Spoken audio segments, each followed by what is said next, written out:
Então, boa noite a todos.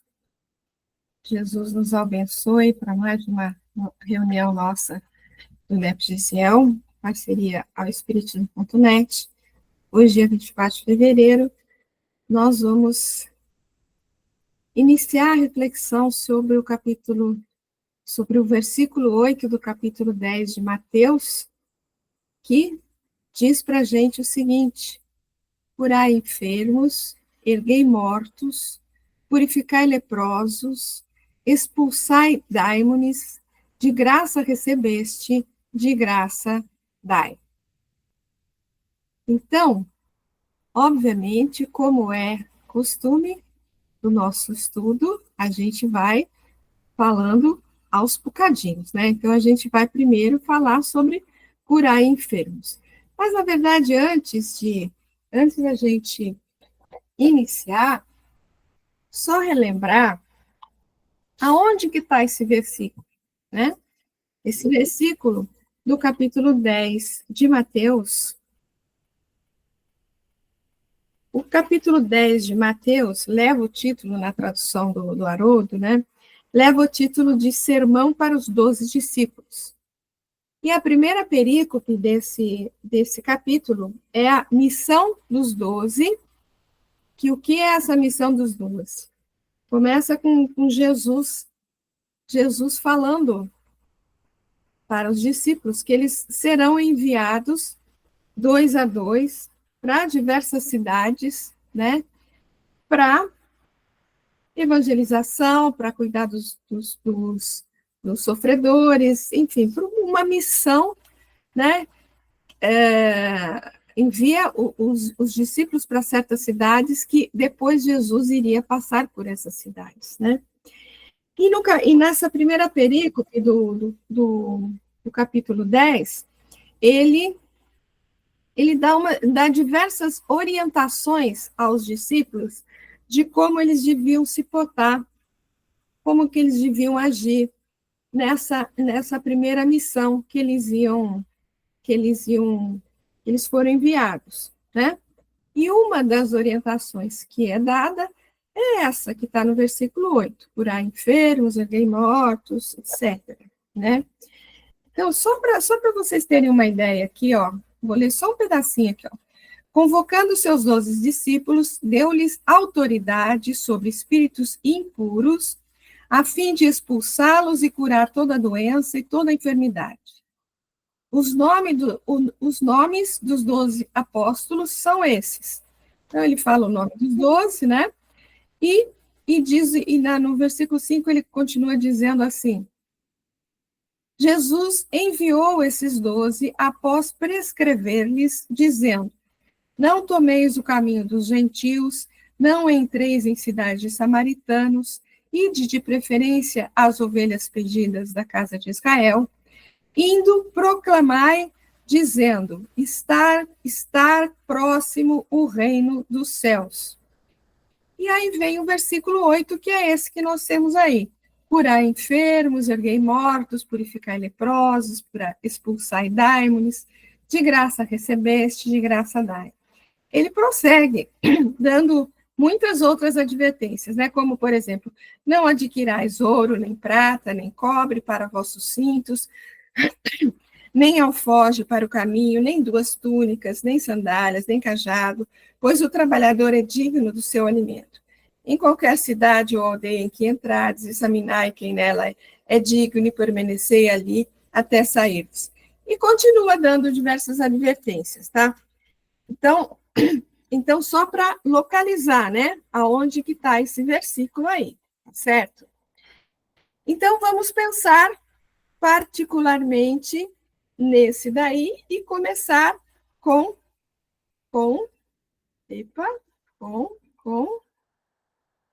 curai enfermos. Como a gente sempre lembra, o estudo do NEP é estudo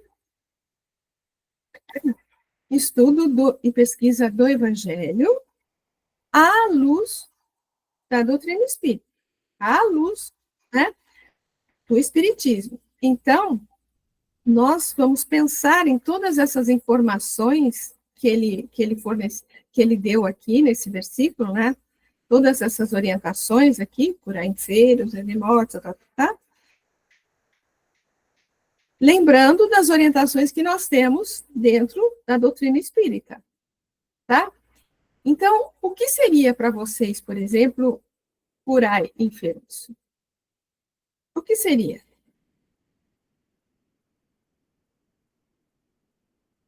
A enfermidade da alma. Enfermidade da alma? É. Porque eles iriam para lá para poder falar sobre Jesus, o que foi falado. Então, assim, trabalhar esses enfermos seria a questão da alma, né? Não a questão unicamente da parte física, material. Isso. Então, na verdade, olha, voltando ao primeiro versículo que eu li aqui do capítulo 10, né? Ele fala, porque Jesus curou diversas enfermidades físicas também, não é isso? Mas o primeiro versículo ele fala, convocando seus 12 discípulos, deu-lhes autoridade sobre espíritos puros,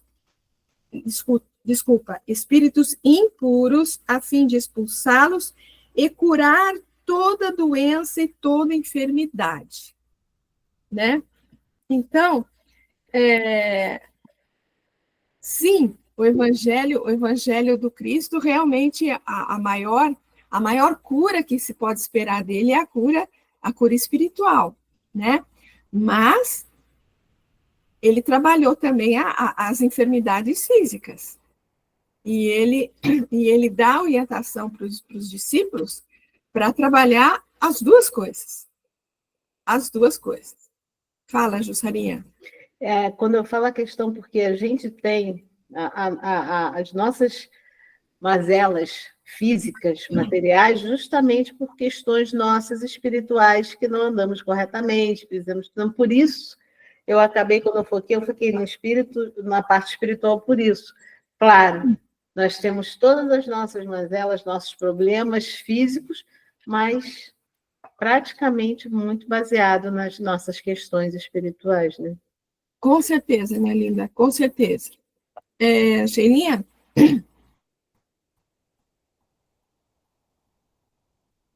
O fone. Desculpa. A Jussara matou a cobra, né? Mostrou o pau e matou a cobra. Matou a cobra e mostrou o pau. Eu acho que essa advertência, não é advertência, esse conselho de Jesus, essa orientação de Jesus mostra para a gente que a gente tem que ter a perspectiva do que seja enfermidade, do que seja uma doença, muito maior do que a gente normalmente tem, né? Extrapola a questão física. Ele está dizendo que as enfermidades podem ser curadas com essa missão que ele está enviando os discípulos, ou seja, conscientizando eles de uma realidade espiritual, de uma série de coisas, né? Como já começou a avisar João Batista, arrependei-vos, né? Então, a noção de doença que a gente tem já começa a expandir, já começa não, mas essa perícope já expande essa noção. Era isso que eu queria. Certamente, querida, certamente. Alguém mais levantou a mão? Denise e depois Gina. É que toda vez que ele curou fisicamente, mas ele sempre deu um alerta após, né? Ou sua fé te curou, ou foi vai, não peques mais, né? Esse vai, não peques mais, eu acho até mais importante, né? Porque é a causa da doença, é o que vem fazer que a gente faz de errado, que acaba prejudicando nossa parte espiritual e que aparece no corpo a doença, né? Muito bom. Aí trabalhar a fé nisso, porque a gente também, quando fica com pouca fé, né? Aí a gente acaba desgringolando tudo, né? A gente fica com o nosso físico também, porque abala o espiritual e acaba o físico sofrendo, né? Certamente. Muito bom, querida. Gina, né? Gina. Isso.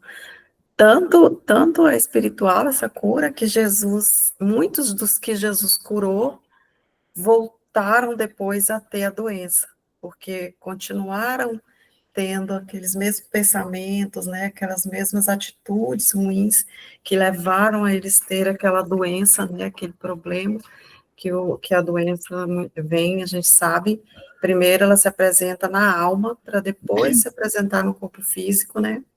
Então, mesmo Jesus trazendo aquela cura do físico, a pessoa continua caminhando, né, daquela mesma forma, com aquele mesmo pensamento ruim, sem gratidão, caminhando da mesma forma, a doença retorna. Então, realmente é uma cura de dentro para fora, né?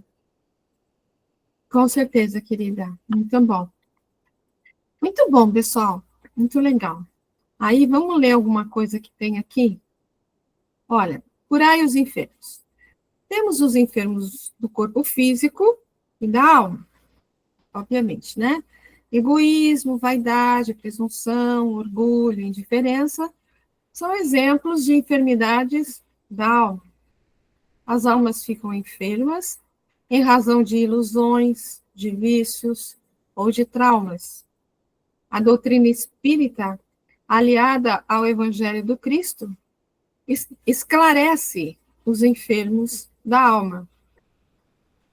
Cura as paralisias devido à presunção, orgulho, preguiça e indiferença. Cura a cegueira conceitual.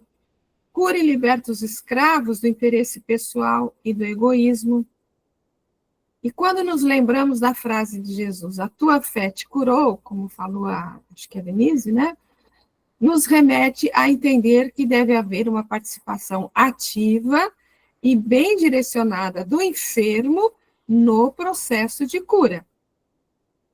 Não é só o que vem de fora para dentro. Em Lucas 10:6, vemos Jesus dando a mesma orientação aos discípulos, mas temos lá como que uma restrição.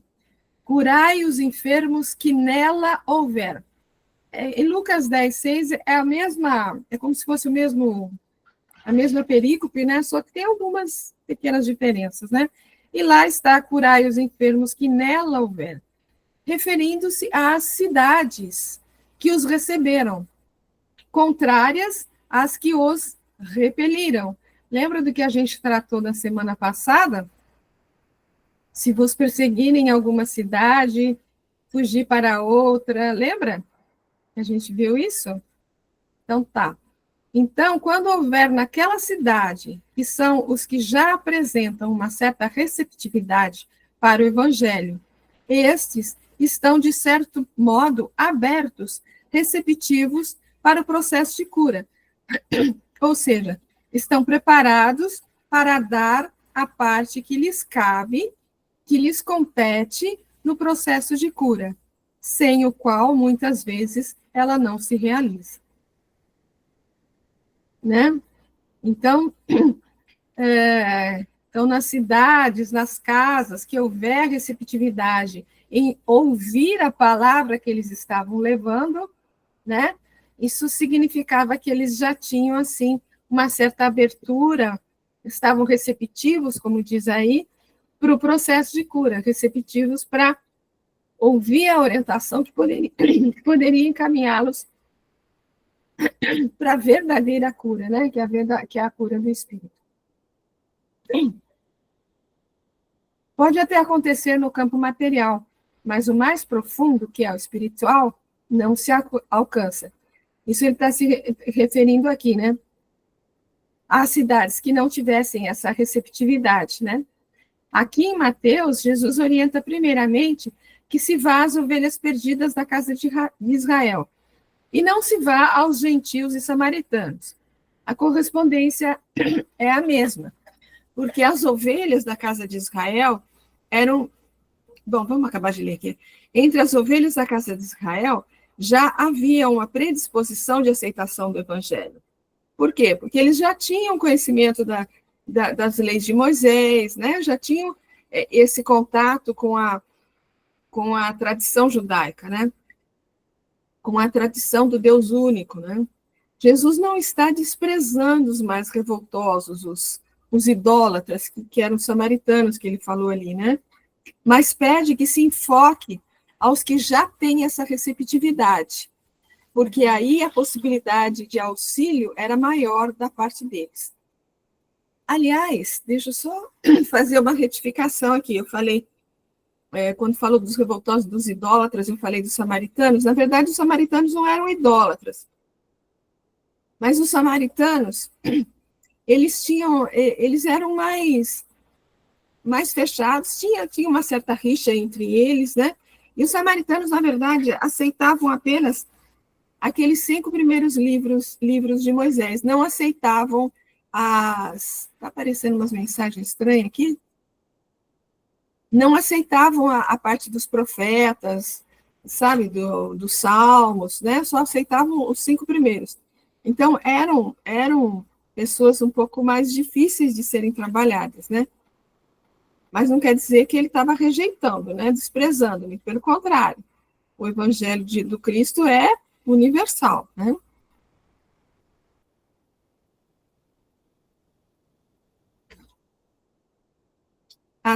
Bom, quanto aos outros, podemos orar ou fazer o que estiver ao nosso alcance. Esses que estariam mais fechados, né? Mas estariam fechados por mais que se queira auxiliar, assim também com relação à espiritualidade. Então, se a pessoa está fechada, não adianta. Se a pessoa não reconhece que ela está doente, ela não procura o médico. Não é? Ela não procura médico. Ela só vai procurar médico quando ela sente que existe alguma coisa equivocada, alguma complicação dentro dela. E espiritualmente também é a mesma coisa. Né? Podemos fazer uma correspondência à aplicação de passes, comparando as pessoas que têm o coração aberto à recepção e outros que ainda não se encontram preparados para essa recepção. A receptividade está relacionada aos que já estão em busca de uma melhora íntima com o Evangelho, em busca da aplicação do Evangelho em suas vidas, em busca de uma renovação. Na verdade, muitas pessoas entram na casa espírita em busca de uma cura, de um consolo, de uma orientação, mas elas estão tão fechadas que elas não recebem, né? Fechadas no sentido assim, de que elas acham que, eu entrei na casa espírita, estou tomando passe, então os espíritos vão ter que resolver a minha vida, né? E o que eu vou fazer? Eu tenho a minha parte, né? Então, a gente sabe que faz parte da cura a nossa ação, né? A nossa decisão de buscar essa cura, essa renovação, mas no sentido de realmente trabalhar o nosso interior, trabalhar os nossos pensamentos, sentimentos, né? Não adianta só sentar na cadeira do passe e não mudar nada dentro da gente, né? É isso, pessoal, de comentário. Aí tem alguns textos de Emmanuel, acho que tem 2 ou 3 textos aqui, que fala da questão da cura, da fé. Vocês querem comentar alguma coisa a respeito disso que a gente leu aqui?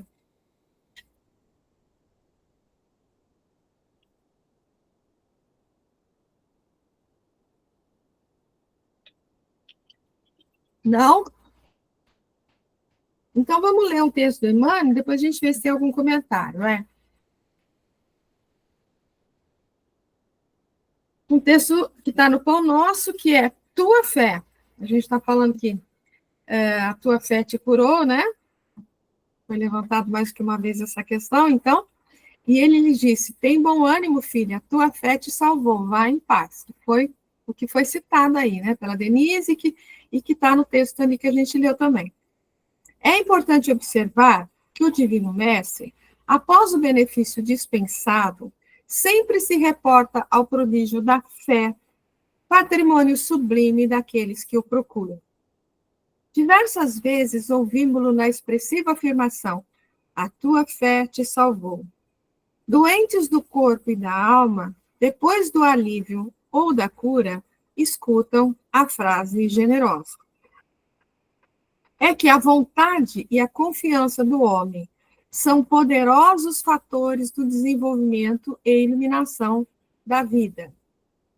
O navegante sem rumo e que em nada confia, somente poderá atingir algum ponto em virtude do jogo das forças sobre as quais se equilibra, desconhecendo, porém, de maneira absoluta o que lhe possa ocorrer. O enfermo, descrente da ação de todos os remédios, é o primeiro a trabalhar contra a própria segurança. Se ele não admite que a fé, que o trabalho íntimo é um dos remédios, né? É um dos seus remédios, ele vai ser o primeiro a trabalhar contra a sua própria segurança, contra a sua própria cura, né? O homem que se mostra desalentado em todas as coisas não deverá aguardar a cooperação útil de coisa alguma. Aquele que fala que minha vida não tem jeito, minha vida não tem futuro, não tem jeito, nada vai mudar, sou desgraçado, Deus me esqueceu aqui, né? Sei lá. Se ele acha que ele está esquecido realmente, que não existe um pai, como o André Luiz antes de admitir que ele tinha um pai e que podia socorrê-lo, né? Fica lá, perdido, né? As almas vazias, em balde, reclamam o quinhão de felicidade que o mundo lhes deve. As almas vazias reclamam o quinhão de felicidade que o mundo lhes deve. A gente recebe tanta coisa e as almas que não se conectam com um pouquinho com o mais alto, não percebem o tanto de bênçãos, o tanto de oportunidades, o tanto de possibilidades maravilhosas que a gente recebe a todo instante, né? As negações em que perambulam transformam-nas perante a vida vazia em zonas de amortecimento, quase isoladores em eletricidade. Passa corrente vitalizante, mas permanecem insensíveis. Olha que loucura! Ficam como isolantes de eletricidade, passam corrente vitalizante, mas permanecem insensíveis. Quantas bênçãos pode ser que receba e está completamente fechado e não percebe absolutamente nada, né? Nos empreendimentos e necessidades de teu caminho, não te isoles nas posições negativas. Jesus pode tudo. Teus amigos verdadeiros farão o possível por ti. Contudo, nem o mestre e nem os companheiros realizarão em sentido integral a felicidade que ambicionas sem o concurso de tua fé. Porque também tu és filho do mesmo Deus, com as mesmas possibilidades de elevação. Comentários?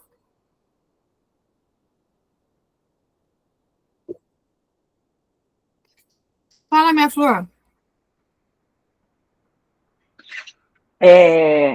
Eu posso falar? Você é a flor? Tá bom. Não tinha entendido. Então, a gente fica pensando, né, o quão, assim, forte, poderosa pode ser a falta de fé, né, na gente e nas pessoas de uma maneira geral. Talvez seja uma, assim, doença essencial, né, numa pessoa, numa comunidade, numa humanidade, a falta de fé, né? Então, é importante a gente pensar nisso, e Kardec também, no Livro dos Espíritos, eu acho, ele fala que a fé a gente constrói também. Não é uma coisa que nasce com a gente, pum, vem. Assim, tem gente que já vem de outras encarnações com isso já mais maduro, né? Minha avó, por exemplo, eu acho que ela tem fé desde que ela nasceu. Ela tinha uma fé que não sei de onde ela tirava aquilo.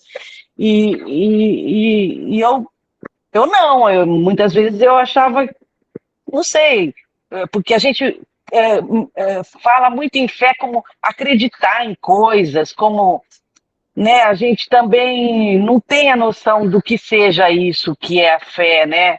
Bem, assim, com toda a profundidade que tem esse conceito. Então, eu acho que a gente precisa trabalhar para construir a fé na gente mesmo, porque é muito importante, tanto para saúde, a saúde integral, né, do ser mesmo. Era isso que eu queria comentar. Muito bom, Sheilinha, muito bom mesmo. Acho... Mais alguém? Não?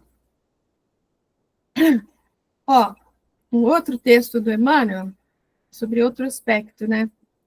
Estás doente? Está no Fonte Viva, 86. E a oração da fé salvará o doente e o Senhor o levantará. Está na carta a Tiago. Todas as criaturas humanas adoecem. Todavia, são raros aqueles que cogitam de uma cura real. Se te encontras enfermo, não acredites que a ação medicamentosa, através da boca ou dos poros, te possa restaurar integralmente. O comprimido ajuda, a injeção melhora. Entretanto, nunca te esqueças de que os verdadeiros males procedem do coração. A mente é fonte criadora, gente. Às vezes a gente não tem noção disso, né? A vida, pouco a pouco, plasma em torno de teus passos aquilo que desejas. De que vale a medicação exterior se prossegues triste, acabrunhado, insubmisso? De outras vezes, pedes o socorro de médicos humanos ou de benfeitores espirituais, mas, ao surgirem as primeiras melhoras, abandonas o remédio ou o conselho salutar e voltas aos mesmos abusos que te conduziram à enfermidade. Como regenerar a saúde se perdes longas horas na posição da cólera ou do desânimo? A indignação rara, quando justa e construtiva, no interesse geral, é sempre um bem, quando sabemos orientá-la em serviços de elevação. Contudo, a indignação diária, a propósito de tudo, de todos e de nós mesmos, é um hábito pernicioso de consequências imprevisíveis. O desalento, por sua vez, é clima anestesiante, que entorpece e destrói. E que falar da maledicência ou da inutilidade, com os quais despendes tempo valioso e longo em conversação infrutífera, extinguindo as tuas forças? Que gênio milagroso te doará o equilíbrio orgânico, se não sabes calar, nem desculpar, nem se não ajudas, nem compreendes, se não te humilhas para os desígnios superiores, nem procuras a harmonia com os homens? Por mais se apressem socorristas da terra e do plano espiritual em teu favor, devoras as próprias energias, vítima imprevidente do suicídio indireto. Se estás doente, meu amigo, acima de qualquer medicação, aprende a orar e a entender, a auxiliar e a preparar o coração para a grande mudança. Desapega-te de bens transitórios que te foram emprestados pelo poder divino, de acordo com a lei do uso, e lembra-te de que serás, agora e depois, reconduzido à vida maior, onde encontramos sempre a própria consciência. Foge à brutalidade, enriquece os teus fatores de simpatia pessoal pela prática do amor fraterno. Busca a intimidade com a sabedoria pelo estudo e pela meditação. Não manches teu caminho. Serve sempre. Comentários?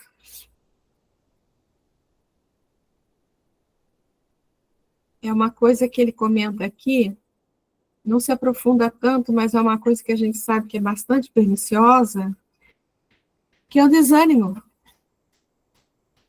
né? Que é o desânimo. É uma coisa que, é assim, é completa falta de fé, né? Completa falta de esperança. É completa ausência de qualquer esperança de melhoria, qualquer esperança de que de que você é filho de Deus, que você vai receber uma bênção e que tudo há de ser melhor, né?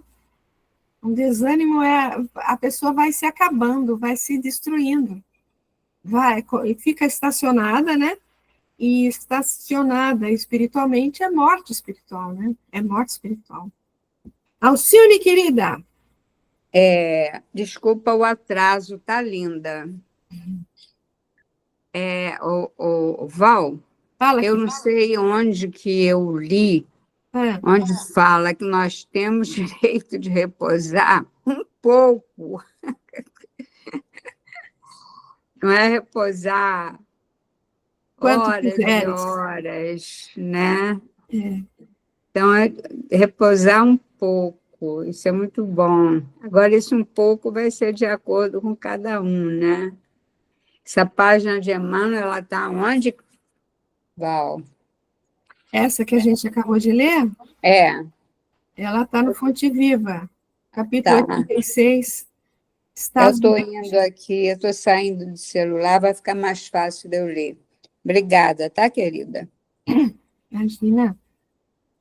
Alguém quer fazer mais algum comentário? A Denise? Yara. A gente vê, É a Denise e depois outra pessoa. Cadê a Denise? estou aqui, Fala, querida. aqui, Pode falar.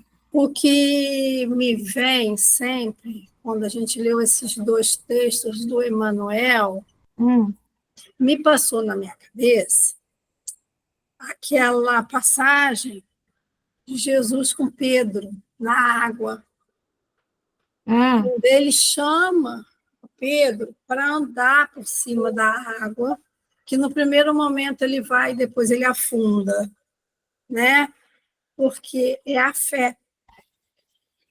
Exatamente. E ali, eu sempre, quando trabalho essa passagem, eu lembro assim, a fé em Jesus fez com que ele saísse do barco e andasse sobre as águas. Mas quando ele começou a questionar a própria fé, a fé em si mesmo, Isso. ele afunda. Porque essa fé que era fraca, que ele precisava trabalhar, é o que a gente precisa trabalhar. Muitas vezes a gente não acha que nós somos possíveis, somos capazes de fazer aquilo. Muitas vezes a gente fica se questionando, mas eu não sou capaz. Quem disse isso? Não, não posso ser capaz. A gente vai se menosprezando. E nisso vai vindo desânimo, todas essas enfermidades que vão, posições, né, que vão trazendo a enfermidade para nós. Então, nós temos que trabalhar, fortificar fé em Jesus, a fé no Evangelho, a fé em Deus, né, que é o nosso Criador, mas temos que ver que nós somos capazes de ter essa fé. Nós podemos ser a morrediça, não é morrediça, nós podemos ser aquela que procurou com tanta fé que não falou com ele nem fez nada, simplesmente tocou e foi curada. Então, a gente tem que entender que nós podemos ser ela também. É só trabalharmos, né? Isso dentro de nós. É isso aí, minha flor. Muito bom. Obrigada, querida. Yara, minha flor? Tá me ouvindo? Estou te ouvindo, querida. Ah, então tá. Então, eu estava relendo aí essa primeira linha que fala da cura real, né? Então, a gente percebe que a gente pode chegar a essa cura real quando você se libera tanto da parte física como a parte espiritual, do que te coloca em uma situação de enfermo. Às vezes, nas nossas existências, a gente pode ter uma cura superficial, mas a cura real, eu acredito que a gente só alcance com a nossa reforma, com a nossa mudança de valores, quando a gente transpassa de tal maneira que a gente abraça uma moralidade onde aquilo nunca mais faça parte da gente no nosso caminhar evolutivo. Então, acaba que aí ali a gente alcança a cura real, né? É como se a gente mal comparar com a infância, né? Nós crianças, quando estamos aprendendo a andar, a gente cai várias vezes, né? Na tentativa do equilíbrio, a gente vai caindo, rala, bate, né? Cai para frente, cai para trás, mas a gente se coloca, né? A criança se coloca em pé de novo. E isso a gente vem fazendo nas nossas existências. Mas andar a passos firmes, a ponto de correr, né? A ponto de exigir do nosso físico, é quase exatamente a nossa cura real com relação ao nosso espírito. A gente ainda vai cair em muitas existências e vamos levantar, e vamos parecer estar bem, né? Mas, na realidade, só vamos atingir, penso eu, essa cura real quando isso não mais fizer parte da nossa cogitação, né? Quando a gente conseguir exatamente se livrar desse aspecto que ainda nos coloca em desequilíbrio, né? Em alguns momentos, em algumas situações que a vida nos coloca.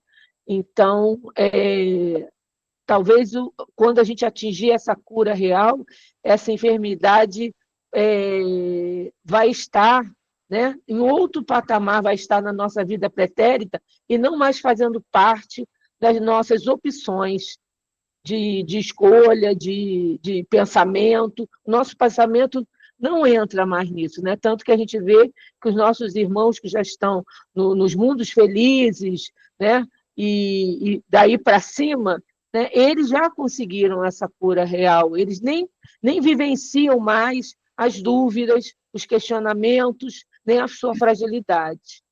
É isso. Muito bom, minha Flor, muito bom mesmo. Muito obrigada. Gente, tem mais um texto aqui do Emmanuel, também no Pão Nosso, com o título Curas, que ele comenta o versículo que a gente está vendo, só que no Evangelho de Lucas, tá? E curai os enfermos que nela houver, e dizei-lhe, é chegada a vós o reino de Deus. Então, é o mesmo versículo, só que tem lá, como a gente comentou, de um evangelista para outro, normalmente tem algumas diferenças, né? Então, vamos ver o que ele fala. Realmente, Jesus curou muitos enfermos e recomendou-os de modo especial aos discípulos, que iam fazer iam ter essa primeira missão, né? Todavia, o médico celestial não se esqueceu de requisitar ao reino divino quantos se restauram nas deficiências humanas. Não nos interessa apenas a regeneração do veículo em que nos expressamos, mas, acima de tudo, o corretivo espiritual. Que o homem comum se liberte da enfermidade, mas é imprescindível que entenda o valor da saúde. Existe, porém, tanta dificuldade para compreendermos a lição oculta da moléstia no corpo, quanto se verifica em assimilarmos o apego ao trabalho santificante que nos é endereçado pelo equilíbrio orgânico. Olha aí o equilíbrio orgânico que a nossa Yara estava falando, né? Permitiria o Senhor a constituição da harmonia celular apenas para que a vontade viciada viesse golpeá-la e quebrá-la em detrimento do espírito? O enfermo pretenderá o reajustamento das energias vitais. Entretanto, cabe-lhe conhecer a prudência e o valor dos elementos colocados à sua disposição na experiência edificante na Terra. Há criaturas doentes que lastimam a retenção no leito e choram aflitas, não porque desejem renovar concepções acerca dos sagrados fundamentos da vida, mas por se sentirem impossibilitadas de prolongar os próprios desatinos. É sempre útil curar os enfermos, quando haja permissão de ordem superior para isso. Contudo, em face de semelhante concessão do Altíssimo, é razoável que o interessado na bênção reconsidere as questões que lhe dizem respeito, compreendendo que raiou para seu espírito um novo dia no caminho redentor.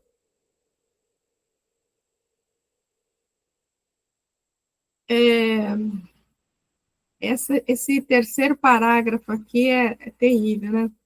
Há criaturas doentes que lastimam, choram porque estão enfermas, né? Lastimam a retenção no leito e choram aflitas.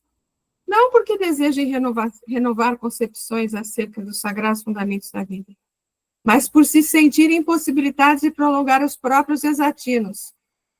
Mas, às vezes o cara sei lá, está envolvido com algum vício da carne, sei lá, bebida, por exemplo, bebida. Acabou tendo um grande problema de saúde, mas ele reclama não porque ele quer ficar melhor, não.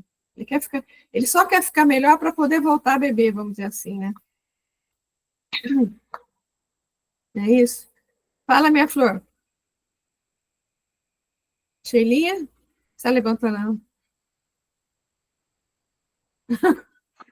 Ai, eu só queria lembrar uma coisa, né? Por outro lado, tem aquelas pessoas que nem aquele espírita que é paraplégico, como que ele chama mesmo? Jerônimo? O Jerônimo, né?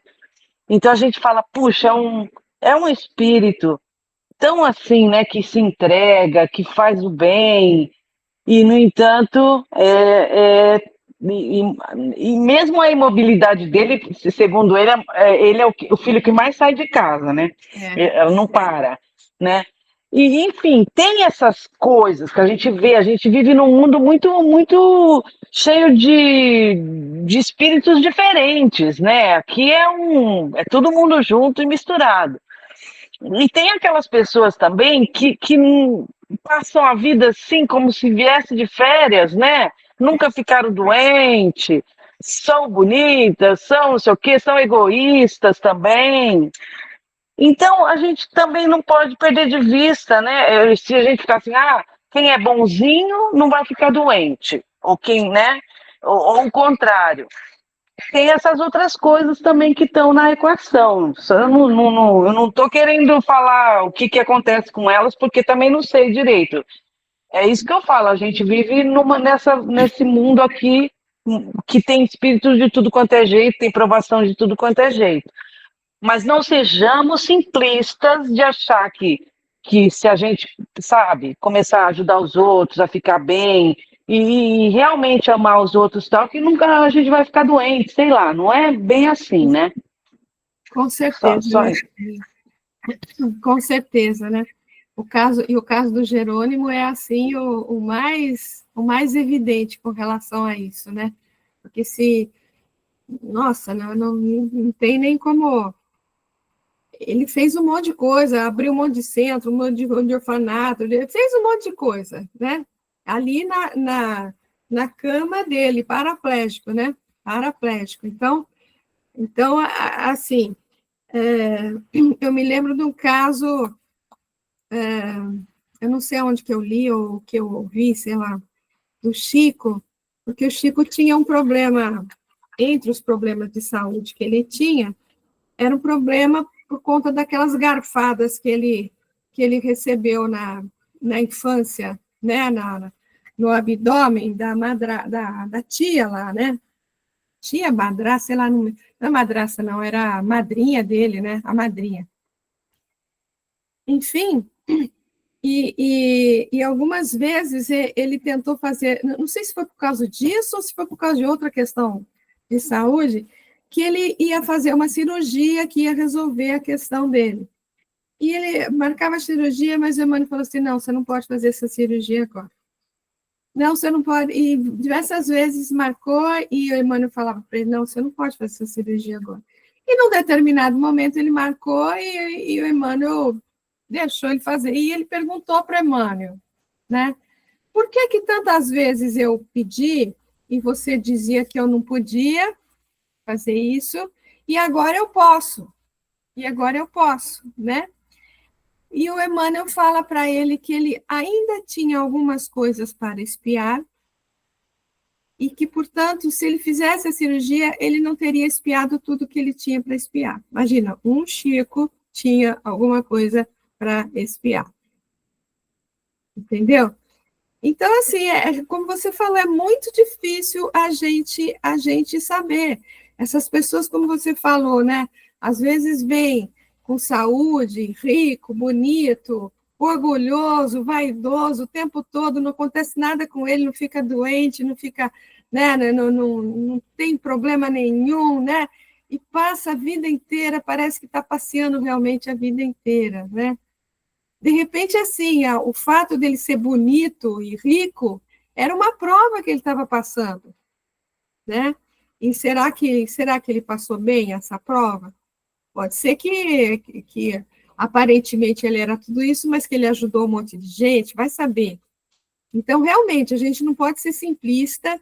Eu acho que, espiritualmente falando, não existe receita de bolo para nada. Não existe receita de bolo para nada. Porque eu costumo falar sempre, né? Somos todos iguais diante de Deus, mas cada um é um universo diferente, né? Cada um é um universo diferente, cada um tem uma história diferente. E por exemplo, a gente participando de reuniões mediúnicas, por exemplo, as histórias praticamente não se repetem. Não se repetem, cada ser que... Existem algumas coisas, né, que casam de um caso para o outro, assim, né, que é o mesmo de um caso para o outro, mas cada um tem uma particularidade diferente, sabe? Então, realmente, a gente não pode ser simplista no sentido, nesse sentido que você levantou aí, porque cada um é um mundo diferente, é uma história espiritual diferente, né? Então, realmente. Denise? Eu estava aqui, enquanto vocês estavam falando, eu estava pensando, o Chico, o Gigante Deitado, ainda são exemplos assim muito distantes para a gente, né? Fica muito assim no ideal, que é o ideal mesmo, porque eles são, apesar de eles terem que criar alguma coisa aqui, que na minha concepção eu falo, nossa, se eles têm, o que eu tenho, né? Estou perdida, né, Denise? Aí a gente pode pegar assim, uns exemplos perto de casa, mais perto da nossa vida, né? Eu, por causa de uma obra que eu peguei aí, até andei faltando muitas atividades, eu acabei ficando com problema no joelho. Aí mancava muito, não sei o quê. Aí chegou uma hora que eu comecei a querer reclamar. Só reclamando, passando a mão no joelho, reclamava. E também não achava tempo para ir no médico, mas para reclamar todo o tempo do mundo eu tinha. Aí um dia eu virei para mim mesma e falei assim, se sua mãe e sua avó conseguiram levar a vida que levar, com o tipo de doença que tiveram, tanto que da coluna, que afetava as pernas, por que você, só com essa dor no joelho, está reclamando tanto? Se elas conseguiram, você vai conseguir. Você faz favor de começar a andar. Aí eu falei, realmente, eu tenho que tomar vergonha. Aí parei de reclamar, entendeu? Vou fazendo. Tem hora que ele dá uma escapulida assim, eu caio assim meio para o lado, mas continuo andando, fazendo as coisas que tem que fazer. Porque aí eu peguei mais aquilo que estava mais perto de mim, né? Que foi a minha avó, que tinha uma doença que tinha a coluna tão torta, que o médico pediu todos os exames para ele poder dar aula, né? E minha mãe, que até o dia que ela realmente não pôde mais caminhar, mas não foi nem pela coluna, foi pela outra enfermidade que ela teve, que foi o câncer que ela teve, ela até o final estava ali, firme e forte. Eu falei, por que você tem que esmorecer assim? Muito bom, querida mãe. Né? A gente pode pegar assim, uns exemplos mais perto da gente. Legal. Gente, vamos ler aqui, tem mais um último texto sobre essa questão, depois a gente passa para o outro aspecto aí do versículo. Vamos lá. Agora está no livro Pensamento e Vida, Enfermidade. Ninguém poderá dizer que toda enfermidade, a rigor, esteja vinculada aos processos de elaboração da vida mental, mas todos podemos garantir que os processos de elaboração da vida mental guardam positiva influenciação sobre todas as doenças. Há moléstias que têm, sem dúvida, função predominante nos serviços de purificação do espírito, surgindo com a criatura no berço ou seguindo-a por anos a fio na direção do túmulo. As inibições congeniais, as mutilações imprevistas e as enfermidades dificilmente curáveis catalogam-se indiscutivelmente na tabela das provações necessárias, como certos medicamentos imprescindíveis figuram na ficha de socorro ao doente. Contudo, os sistemas patológicos na experiência comum, em maioria esmagadora, decorrem dos reflexos infelizes da mente sobre o veículo de nossas manifestações, operando desajustes nos implementos que o compõem. Toda emoção violenta sobre o corpo é semelhante à martelada forte sobre a engrenagem de máquina sensível, e toda aflição amimalhada é como ferrugem destruidora, prejudicando-lhe o funcionamento. Toda emoção violenta. Sabe hoje a medicina que toda tensão mental acarreta distúrbios de importância no corpo físico. Estabelecido o conflito espiritual, quase sempre as glândulas salivares paralisam as suas secreções e o estômago, entrando em espasmo, nega-se à produção de ácido clorídrico, provocando perturbações digestivas a se expressarem na chamada colite mucosa. Atingido esse fenômeno primário, que muitas vezes abre a porta a temíveis calamidades orgânicas, os desajustamentos gastrointestinais repetidos acabam arruinando os processos da nutrição que interessam o estímulo nervoso, determinando variados sintomas, desde a mais leve irritação da membrana gástrica até a loucura de abordagem complexa. O pensamento sombrio adoece o corpo o pensamento sombrio adoece o corpo são e agrava os males do corpo enfermo. Se não é aconselhável envenenar o aparelho fisiológico pela ingestão de substâncias que o aprisionem ao vício, é imperioso evitar os desregramentos da alma que lhe impõem desequilíbrios aviltantes, quais sejam aqueles auridos das decepções e nos dissabores que adotamos por flagelo constante no campo íntimo. Cultivar melindres e desgostos, irritação e mágoa, é o mesmo que semear espinheiros magnéticos e adubá-los no solo emotivo de nossa existência. É intoxicar por conta própria a tessitude da vestimenta corpórea, estragando os centros de nossa vida profunda e arrasando, consequentemente, sangue e nervos, glândulas e vísceras do corpo que a divina providência nos concede entre os homens, com vistas ao desenvolvimento de nossas faculdades para a vida eterna. Guardemos, assim, compreensão e paciência, bondade infatigável e tolerância construtiva em todos os passos da senda, porque somente ao preço de nossa incessante renovação mental para o bem, com o apoio do estudo nobre e do serviço constante, é que superaremos o domínio da enfermidade, aproveitando os dons do Senhor e evitando os reflexos letais que se façam acompanhar do suicídio indireto.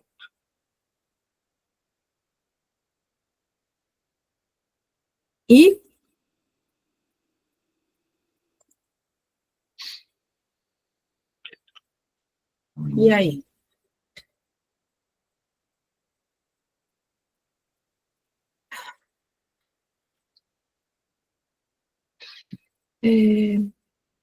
Quem é? Pode falar, não estou vendo aqui o nome.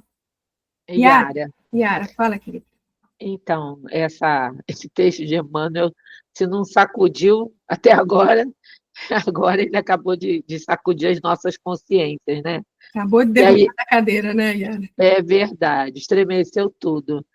E o que me chamou a atenção, que me trouxe uma reflexão, foi que ele me despertou o fato da gente não valorizar a saúde como a gente valoriza a doença. Isso. A gente não valoriza a saúde, a gente está bem, a gente não continua no estado de bem-estar. A gente procura algo, né, que a gente vê lá no Evangelho, né, os tormentos voluntários, que a gente procura coisas que vão nos desequilibrar totalmente, só pelo simples fato de não valorizarmos a nossa condição de bem-estar, de momento feliz, de harmonia em família, né? Então, o que eu vejo disso? Que as enfermidades que muitas vezes a gente busca para nós, né? Claro que a gente não vai numa vitrine, vou comprar aqui uma tuberculose. Uma tuberculose, né? Uma diabetes. A gente não faz isso. Mas outras coisas a gente faz, porque a gente tem apego a coisas que não são importantes e que não vamos levar, né, daqui para o outro lado, né, para a nossa vida eterna, e somos tão apegados a elas que nos adoecemos, né? Uma coisa que eu acho que adoece muita gente é a culpa, né? E ninguém quer assumir a culpa, mas a gente às vezes faz uma bobagem, né? Para não falar um termo mais depreciativo, a gente faz uma grande bobagem, se arrepende às vezes, não na hora, mas ao longo prazo, e não volta nem para dizer, lamento, fiz uma bobagem. O nosso orgulho, às vezes, nos envolve de tal maneira que a gente acha que, porque o outro não falou mais nada, foi esquecido. Mas a gente, aquela culpa, aquele vermezinho já começou a corroer a gente. E aí a gente vai ver outros momentos enfermos nossos e a gente nos descobre que a causa está lá naquela culpa, naquela situação que a gente não resolveu de forma clara, de forma amorosa, né? Então, eu acho que Emmanuel aqui coloca muito isso para a gente, que a gente tem que estar sempre muito atento a nosso momento de saúde e não tanto se apegar à doença. Imaginar que a doença é só um aprendizado, um momento de reflexão, de freio, né? É isso. Isso. E também assim que, da mesma forma que às vezes a gente cuida da saúde do corpo, né? A gente às vezes esquece de cuidar da saúde do espírito, né? Então a gente esquece de fazer o evangelho no lar, a gente se desliga, né? Vai se desligando. E se desliga um pouquinho hoje, amanhã um pouco mais, e depois um pouco mais, e quando você vê, você está longe. Você está longe, né? Então, a gente tem remedinhos, por exemplo, né, para a própria saúde física, que a gente tem que tomar todo dia, né? Eu tomo cálcio todo dia, por exemplo. Se eu não tomar todo dia, eu vou ter problemas, né? E, então, espiritualmente falando, também tem coisinhas que a gente tem comprimidos que a gente tem que tomar todos os dias, né? Alcione.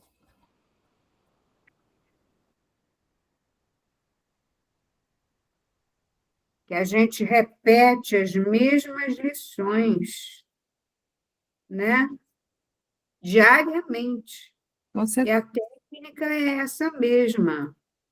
Repetir até aquela aquele condicionamento se tornar espontâneo, né? Eu li ontem, vou ler hoje outra vez, até que aqueles comportamentos condicionados que nós temos ainda, aquilo vá se alterando. E isso, Kardec tem uma expressão que é interessante, né? Que a vida em sociedade é que é a pedra de toque.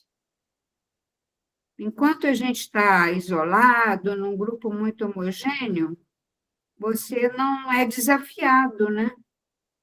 Exato. Mas a pedra de toque é na hora que você, É convivência, né? É na convivência. convivência, te pedem uma opinião, ou não te pedem e você dá uma opinião. Então, a gente faz muito isso, né, Sheilinha? Ninguém te pediu opinião.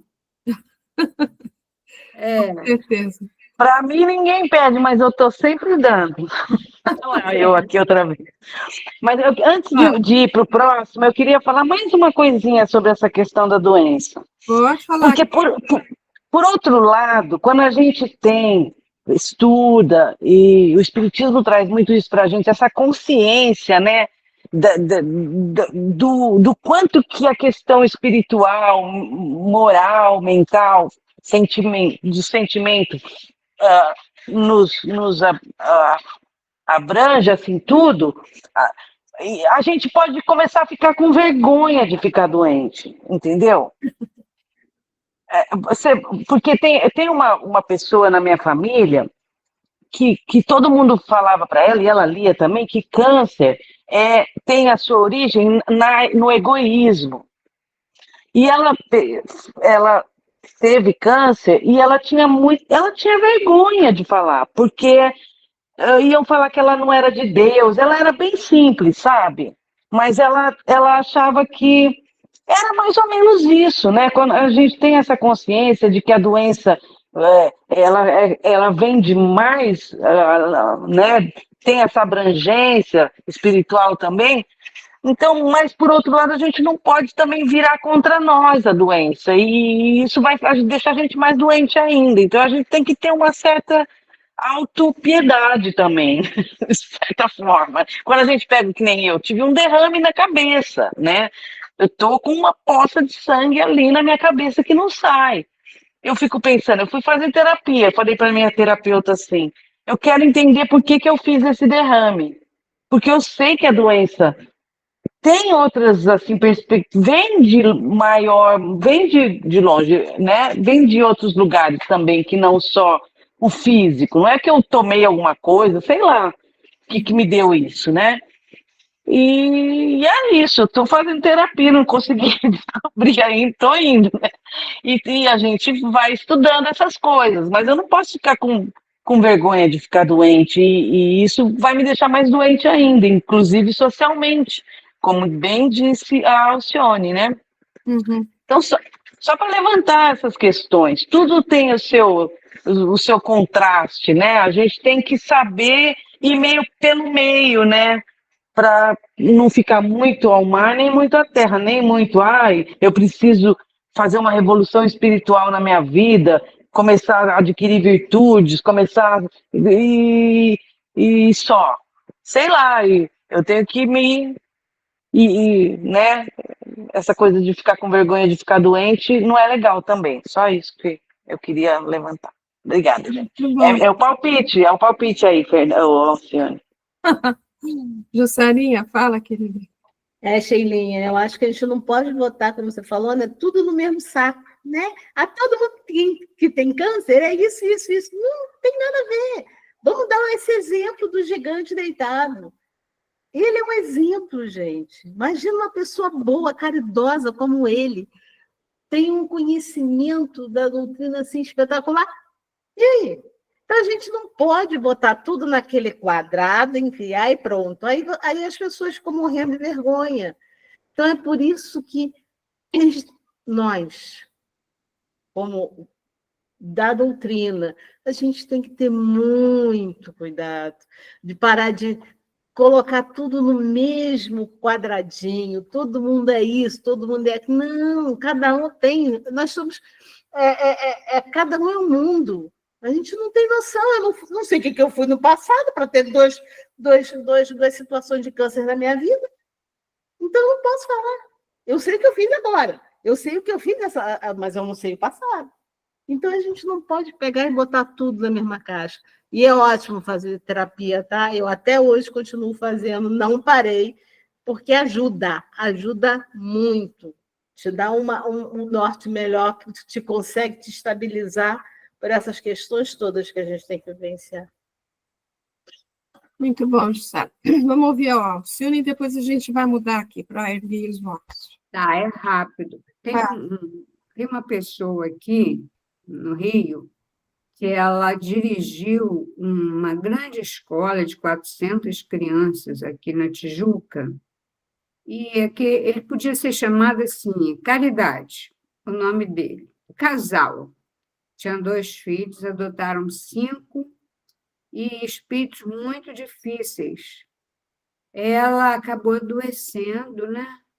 E ele agora, que é uma pessoa muito amada nessa área toda, está com câncer muito doloroso de dores. Então, eu me lembro que em uma reunião, a Sheila fala assim, não julgar é a melhor coisa que existe, ou então, ele está no momento dele. Vocês estão falando em doença. Imagina quando se trata de uma pessoa que sente que está obsidiada. Ele muda de casa, porque não se sente acolhido na própria casa. Então, isso são questões muito sérias que nós temos que revisitar isso, porque eu conheço casos da pessoa mudar porque não se sentiu acolhida, porque haveria críticas. Entendeu? Então, isso aí. Teve uma companheira aqui que falou assim: olha, gente, um pouco mais de humildade faz bem, né? E ter cuidado com o que a gente dá opinião, porque aquela opinião pode ser muito séria para. Eu já dei muita opinião, já falei muita bobagem, mas agora, na minha idade, quero refazer isso. Beijo. Tá bom. Então, vamos para erguer os mortos? Então, primeiramente, né, quando se fala erguer os mortos, o que a gente entende seria ressuscitar algumas pessoas, né? Primeiro assim à vista, né? Mas é óbvio que a gente não pode entender dessa forma, porque seria uma questão contra as leis divinas, não é? Quem realmente já desencarnou, que já desligou todos os ligamentos ali com o mundo espiritual, já, né? Desencarnou, né? Não tem como. Os fatos, os casos que Jesus trouxe de volta, a gente sabe, a doutrina espírita nos esclarece que não eram casos de completo desencarne, né? Se fosse completo desencarne, ele não teria agido. Mas então nós não estamos falando de desencarne aqui. Nós não estamos falando de morte física aqui. A gente não tem como falar de morte física aqui, quando ele orienta para que os discípulos façam, né? Erguei mortos. Então, como que a gente pode encarar esse morto? A gente já trabalhou isso algumas vezes aqui nas nossas reuniões, né? Então, quem poderia fazer alguma primeira colocação aí? Jussarinha? São os mortos para a fé, são os mortos por não acreditar em nada, são aqueles que estão ainda voltados muito para a materialidade, né? Esses são os verdadeiros mortos que ele pede para erguer, para mostrar o caminho, dar a mão para que eles possam entrar, caminhar, né, no reino dos céus e não ficar somente pensando nas questões materiais, não ficar somente cego e morto, sem enxergar nada espiritualmente. Eu vejo assim. Isso. Aquele que está, na verdade, estacionado, né? Isso. Ele está estacionado, ele não tem nenhuma ação no sentido de buscar a sua melhoria, de alguma conexão com a espiritualidade. Ele normalmente está mais vinculado às atividades do mal, né? Se comprazem com o mal, vamos dizer assim, né? E não, vamos dizer assim, muitas vezes não admitem, inclusive, que aquilo seja uma coisa complicada para ele, né? Eles encaram aquilo como uma normalidade. A gente conhece casos assim, né? Yara? Só completando aí o que a Jussara falou, então, Uhum. eu acho que são aquelas pessoas que estão mortos para as virtudes da vida, né? Sim. As virtudes do espírito, né? E estão vivos para as paixões terrenas, de uma maneira geral, para os vícios, né? Para as maledicências, para tudo aquilo que ainda o escraviza espiritualmente e que deixa a vida dele muito como se essa existência fosse a única, então tudo ele pode, né? Tudo lhe é permitido na cabeça dessas pessoas, né? Ele não enxerga o outro, ele não enxerga a oportunidade de servir, não enxerga que ele é um elo de uma corrente, né? De uma irmandade universal.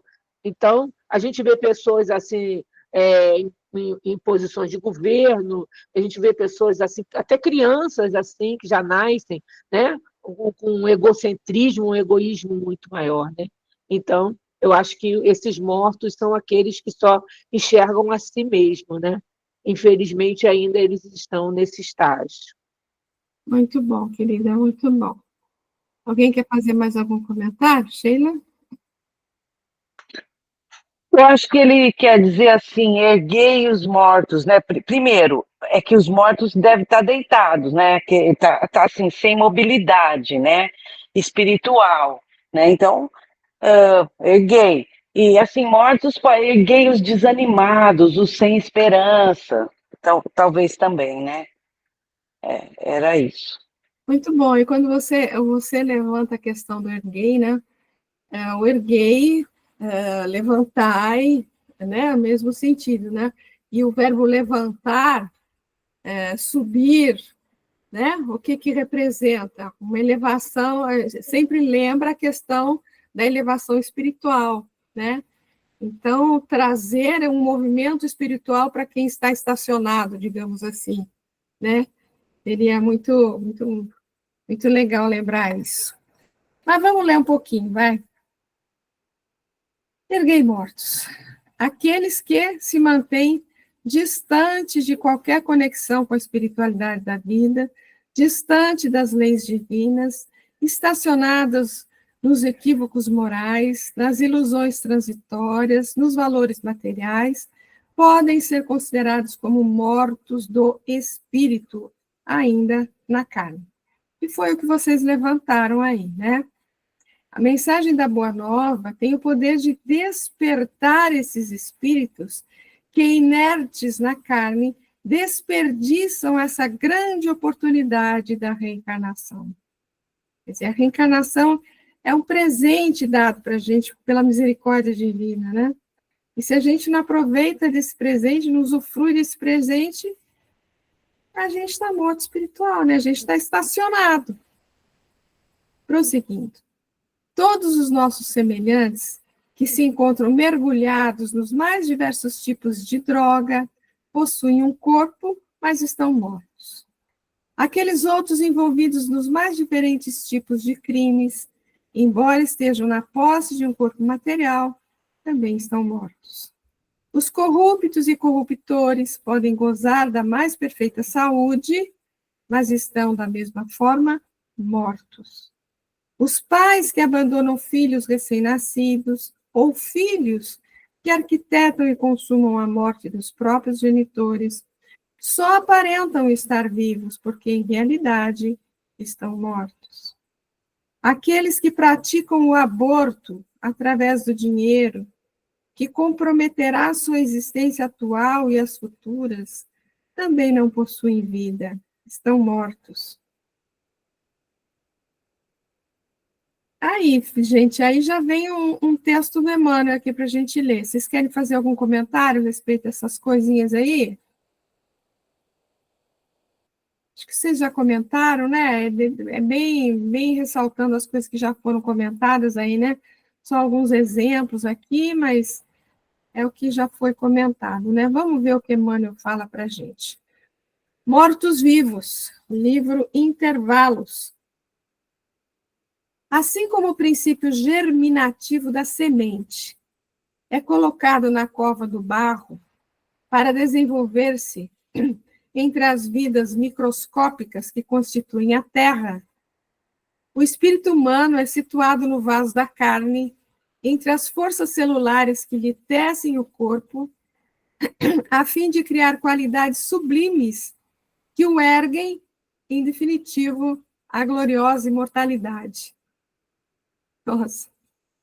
Contudo, muitas almas fazem do veículo físico simplesmente um sepulcro, a que se agregam enfermiças e indolentes, coladas à morte moral que trazem consigo, à maneira da tartaruga que se algema à carapaça. E a existência no mundo lhes corre instintiva e obscura no velho roteiro dos animais. Alimentam-se, bebem, dormem, procriam e obedecem automaticamente às ordens da natureza. É por isso que observamos por toda parte homens e mulheres copiando a imobilidade das múmias preciosas e casas solarengas, enobrecidas e bem postas, semelhantes a mausoléus, em cujo recinto dominam a inércia renitente e a espiritual. Aqui é alguém que adquiriu títulos respeitáveis no santuário acadêmico e apodrece em bibliotecas geladas e inúteis para a lavoura do bem. Ali é alguém que edificou expressiva trincheira de ouro junto à qual levanta todo um oásis de egoísmo fulgurante, cadaverizado sobre o leito de moedas e rosas que o tempo consome. Mais adiante, é alguém que encontrou a bênção da fé e, a pretexto de escalar o paraíso sem dificuldade, foge ao trabalho e à cooperação, anulando-se na sepultura da contemplação ruinosa e infrutífera. Acolá é alguém que se acomodou ao brilho estreito da própria inteligência, construindo para si mesmo o aparato féretro da vaidade e do orgulho, no qual prefere a letargia da incompreensão e do isolamento. Recordo o tempo em que, em nome do Senhor, te segue os passos da infância à senectude e aproveita na criação do elevado destino que te cabe atingir. Desperta e vive, aprende e serve, levanta-te e caminha. Ouçamos o Cristo e acompanhemo-lo. As horas que te abrigam as rendas do berço, descerrar-te-ão as portas do túmulo. E além da sombra terrestre, para que estejas vivo entre os mortos, é preciso tenha sido entre os mortos no mundo um coração vivo e atuante na obra de Deus.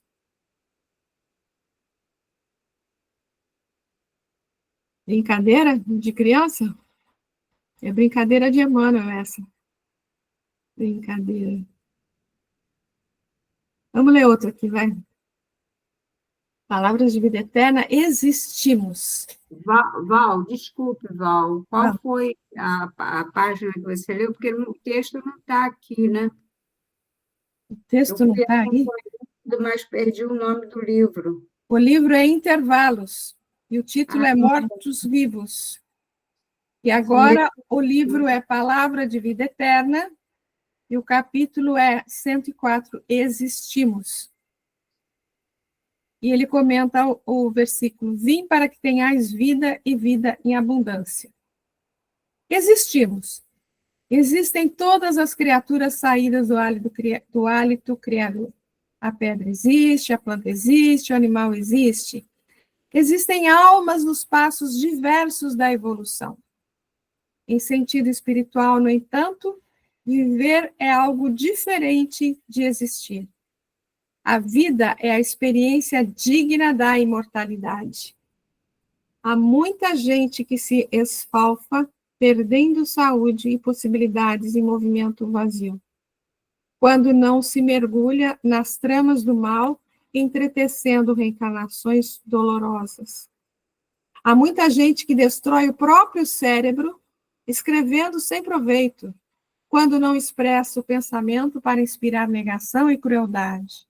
Entretanto, entrando em sofrimentos reparadores. Há muita gente que aniquila as horas falando a esmo, quando não se utiliza do verbo para ferir e enlouquecer os semelhantes, adquirindo débitos escabrosos.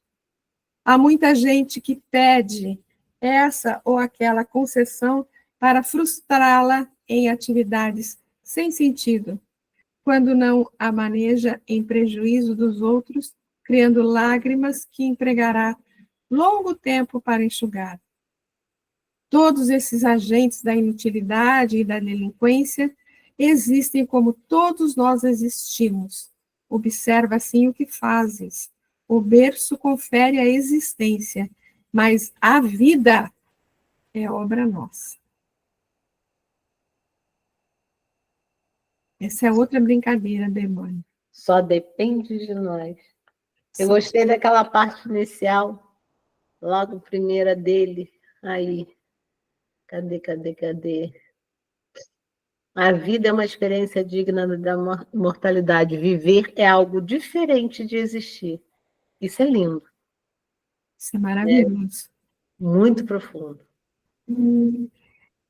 Então, para que a gente viva, não apenas exista, né?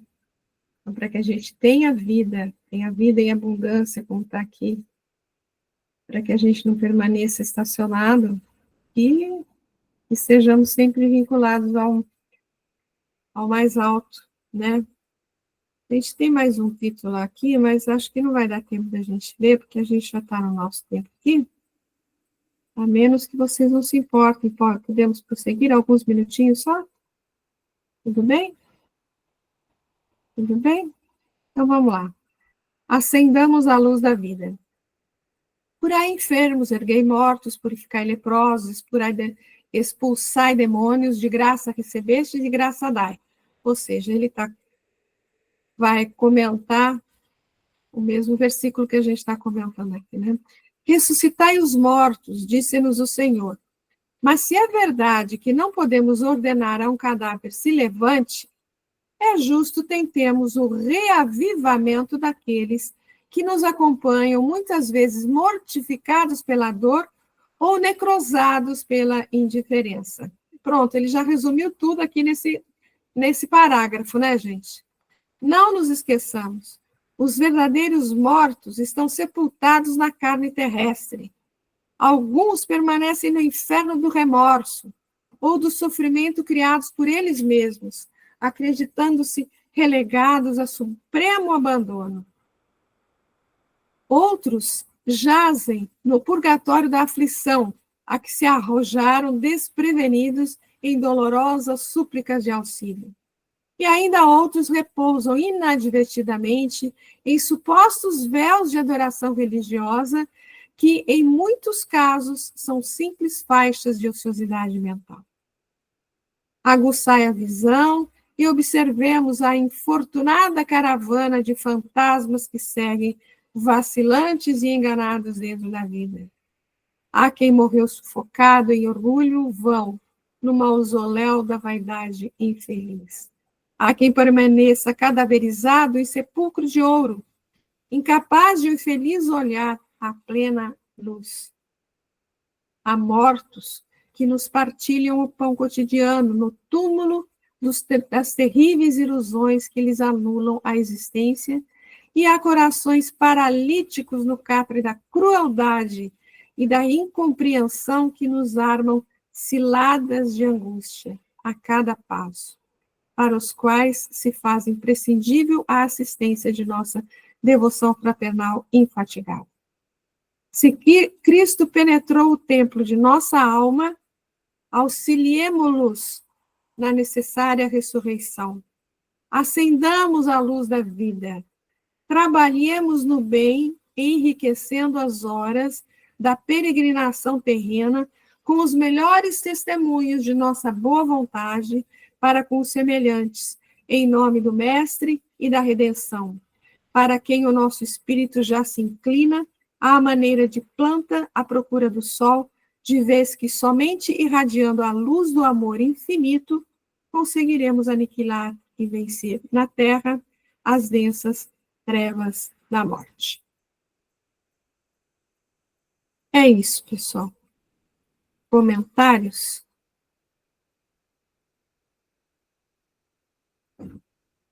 É nesse parágrafo, assim, começo aqui, né, ele já, como a gente falou, ele já resumiu tudo, né?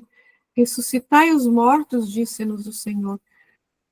Mas se é verdade que não podemos ordenar a um cadáver se levante, é justo tentemos o reavivamento daqueles que nos acompanham, muitas vezes mortificados pela dor ou necrosados pela indiferença, ou amortecidos pela culpa, pelo remorso, né? Tudo bem? Fala, Yara, e depois Sheila. É bem rápido. É só que necrosados pela indiferença é terrível, né, gente? É terrível, porque esse aí é você não enxergar o outro, né? As dores, não ter empatia, não ter ligação nenhuma, né? E essa palavra necrosar é algo que está tão preso nessa existência em você que talvez nessa existência você ainda não consiga se livrar, né? Você pode, é aquela história, você pode até se curar, mas não a cura real. Você vai precisar de outras existências, porque esse necrosamento vai ficar no seu espírito ainda, para você poder enxergar o outro com empatia, né? Com humanidade. A indiferença realmente é terrível. Sheilinha?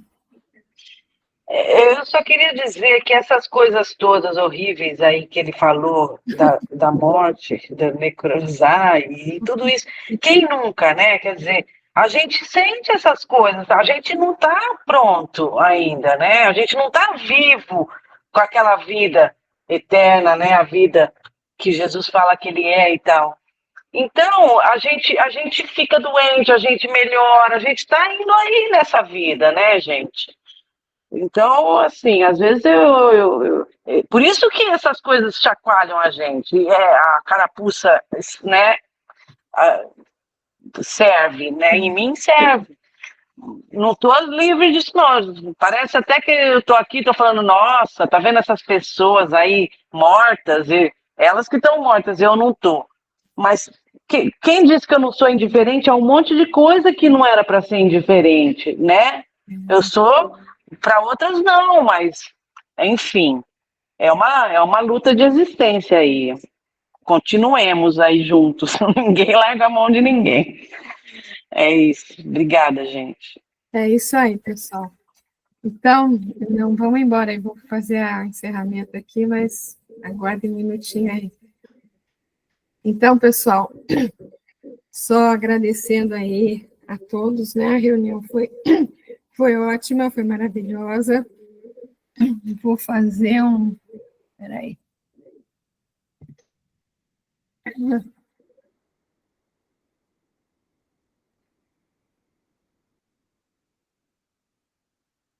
Fazer uma fotinha aqui pra gente, daqui. E aí, pessoal, muito obrigado. A próxima semana nós... aliás, não vou embora, por favor, que a gente precisa conversar uma questãozinha aí. Mas na próxima semana de estudo a gente continua com purificar leprosos, então, tá? No mesmo versículo, tá certo? agradecendo a Jesus, agradecendo a Deus, Pai Todo-Poderoso, pela nossa posição aqui, pela nossa oportunidade aqui de hoje. E se Deus assim o permitir, a gente está de volta na próxima semana. Tá certo? Que assim seja.